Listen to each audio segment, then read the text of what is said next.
ప్రజాపాలన అంటే ప్రజలకు పాలనను దగ్గర చేయాలి.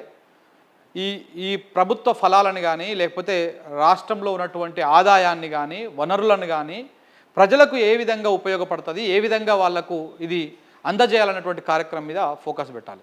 కానీ రేవంత్ రెడ్డి గారి సర్కారు ఒకసారి మనం చూసుకుంటే ప్రజాపాలన పేరుతోటి దుబారా ఖర్చు చేస్తూ ఉంది.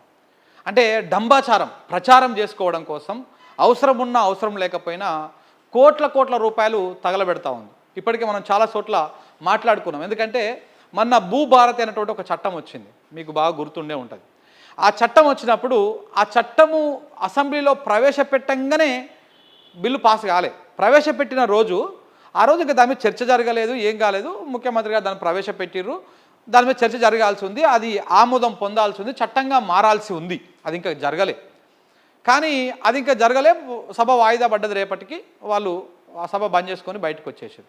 కానీ తెల్లారినాక పేపర్లలో చూస్తే అన్నిటి పేపర్లల్లో కాంగ్రెస్ భజన పత్రికలు అన్ని పేపర్లల్లో భూభారతికి సంబంధించినటువంటి ఫుల్ పేజీ యాడ్లు కనపడ్డాయి. మొత్తం ఫుల్ పేజీ యాడ్లు కనపడ్డాయి. ఒరేం ఇదేంటి అసలు బిల్లు అందులో ప్రవేశపెట్టారు అంతే, కానీ దాని మీద చర్చ జరగలేదు, అమెండ్మెంట్స్ ఏమున్నాయి, ప్రతిపక్ష సభ్యులు ఏం మాట్లాడతారు, వాళ్ళు ఏమన్నా సజెషన్స్ ఇస్తారా, ఏమన్నా సూచనలు చేస్తారా, ధరణిని అసలు భూభారతిగా ఎందుకు మార్చాల్సి వస్తుంది, దాని వెనకాల ఉన్నటువంటి కోణం ఏంది, ముఖ్యమంత్రి గారు కూడా ఇంకా దాని మీద మాట్లాడలేదు. ఇవన్నీ ఏం జరగకుండానే వెంటనే ఆ పేపర్ అన్నిట్లలో యాడ్లు ఇచ్చేసిరు, టీవీలలో యాడ్లు ఇచ్చేసిరు. ఏదో దుబారా ఖర్చు. మీరు చేసినప్పుడు మీరు చేసినటువంటి పని ఇప్పుడు ధరణి వల్ల నష్టపోయారు అని చెప్పేసి చెప్తా ఉన్నారు. ధరణి వల్ల నష్టపోయినప్పుడు భూభారతి వల్ల లాభపడ్డప్పుడు కదా ప్రచారం చేసుకోవాలి.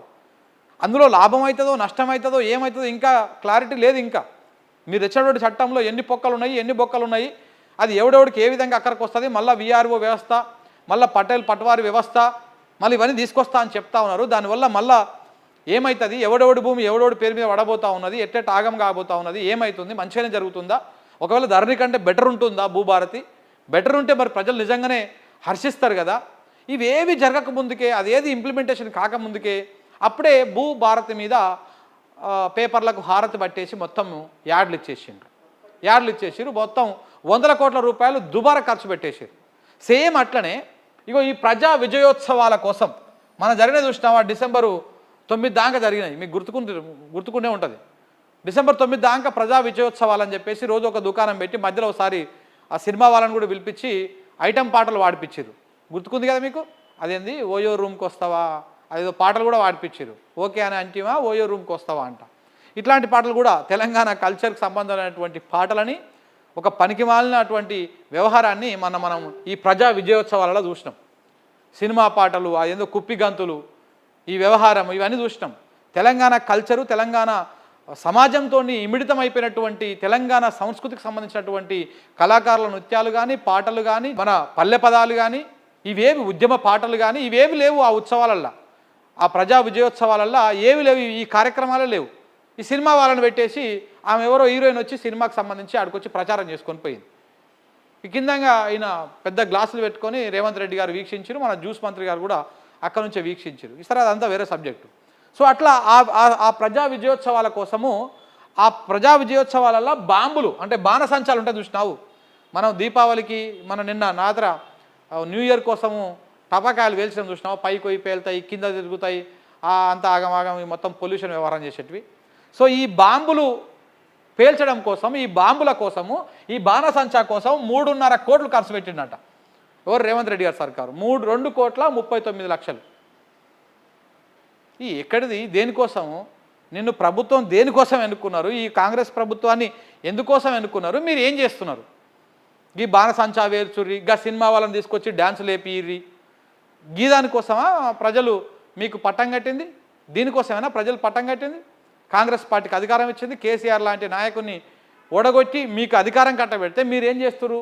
నేను తుపాకులు వెలుస్తా 3 కోట్లు పెట్టి, ఓ 10-20 కోట్లు తగలబెట్టేసి ఆ సినిమా వాళ్ళతో డ్యాన్సులు వేపిస్తా, ఏందేందో అంత ఆగం చేస్తా, తెలంగాణ ఉద్యమ చరిత్రను చెరిపివేస్తా, రకరకాల బొమ్మలను తీసుకొచ్చి తెలంగాణ తల్లి పేరు మీద మీ మీద రుద్దుతా, ఆంధ్ర మ్యూజిక్ డైరెక్టర్లతోటి తెలంగాణ రాష్ట్ర గీతానికి మ్యూజిక్ కొట్టిస్తా, తెలంగాణలో ఎవరు మ్యూజిక్ డైరెక్టర్ లేనట్టు, ఇట్లా ఇవన్నీ తలతిక్క వ్యవహారాలను చేసుకుంటూ వస్తూ ఉన్నారు. అసలు ప్రజలు దేనికోసం మీకు కట్టబెట్టిర్రు, ఏం చేశారు? మీరు ఇలా మాట్లాడుతూ ఉన్నారు కదా 55 కోట్లకు సంబంధించి 55 కోట్లు అవినీతి జరిగింది అని చెప్పేసి కేటీఆర్ని అరెస్ట్ చేయాలని చెప్పేసి ఈ ఫార్ములా ఈరేస్కి సంబంధించి ఈ 55 కోట్లు ఖర్చు పెడితే దాదాపు 700 కోట్లు ఆమ్దాన్ వస్తుంది. మన ఒక సీజన్లో వచ్చింది, సీజన్ 9లో 2023లో మనం చూసినాం ఆ వ్యవహారం. 23 ఫిబ్రవరిలో జరిగింది ఆ ఈవెంట్. దానివల్ల ఈ రాష్ట్రానికి 700 కోట్ల ఆమ్దాన్ వచ్చిందని చెప్పేసి అంతర్జాతీయకు సంబంధించినటువంటి సంస్థలు నివేదికలు కూడా ఇచ్చినాయి. ఇట్లా 55 కోట్లతోటి అలాంటి ఈవెంట్లు నిర్వహిస్తేనేమో ఇలా అందులో అవినీతి జరిగింది, అందులో ఇది జరిగింది అని చెప్పేసి ఆ శాఖ మంత్రిగా పనిచేసినటువంటి అప్పుడు ఆ శాఖ మంత్రిగా పనిచేసిన కేటీఆర్ అరెస్ట్ కోసము, ఆ శాఖలో కార్యదర్శులుగా పనిచేసినటువంటి అరవింద్ కుమార్ కానీ బిఎల్ఎన్ రెడ్డి కానీ ఇట్లాంటి వాళ్ళందరినీ అరెస్ట్ చేసి జైలు వేయడం కోసం తాపత్రయపడుతున్నటువంటి మన రేవంత్ రెడ్డి గారు మరి ఈ దుబారా ఖర్చు ఏంటండి? మరి దీని మీద కూడా విచారణ చేయాలి కదా. దేనికోసం పెట్టినాం ఈ దుబారా? ఈ టపాకాయలు వేల్చేందుకు 2.5 కోట్లు అవుతుందని చెప్పేసి క్యాబినెట్లో డిసిషన్ చేసినావా, మాట్లాడినావా, చర్చించినావా? మీ క్యాబినెట్లో కూడా అందరు మీ లెక్కన తయారయ్యారు. కనీసం ఒక మరి గతంలో అంటుంటారు కదా కేసీఆర్ ఆయన నచ్చినట్టు చేస్తారని చెప్పేసి, ఇప్పుడు రేవంత్ రెడ్డి నచ్చినట్టే చేస్తున్నట్టు కనబడతా ఉంది ఇక్కడ చూస్తుంటే. సో కాబట్టి ఈ దుబారా ఖర్చులు దేనికోసం? ఈ 2.5 కోట్లు ఖర్చు పెడితే ఎంతమంది ముసలోళ్ళకు పింఛన్లు ఇవ్వచ్చు? 4,000 మీరు చెప్పిన దాని ప్రకారం. ఎంతమంది మహిళలకు 2,500 రూపాయలు ఇవ్వచ్చు? ఎంతమంది ఆడబిడ్డలకు స్కూటీలు కొనిపించవచ్చు?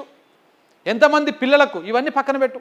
ఇలా గురుకులలో ఏమవుతా ఉంది? ఫుడ్ పాయిజన్ అవుతా ఉంది కదా. ఈ 2.5 కోట్లు పెడితే వాళ్ళకి ఎంత అద్భుతమైనటువంటి ఫుడ్ పెట్టవచ్చు ఒక సంవత్సర కాలం పాటు. ఎన్ని హాస్టళ్ళకు పెట్టవచ్చు ఒకసారి బేరుజు వేయండి, ఒకసారి అంచనా వేయండి. ఈ సోయి లేదు మనకి. ఈ బాంబులు వేల్చుదాం, పేపర్లకు ప్రకటనలు ఇద్దాం,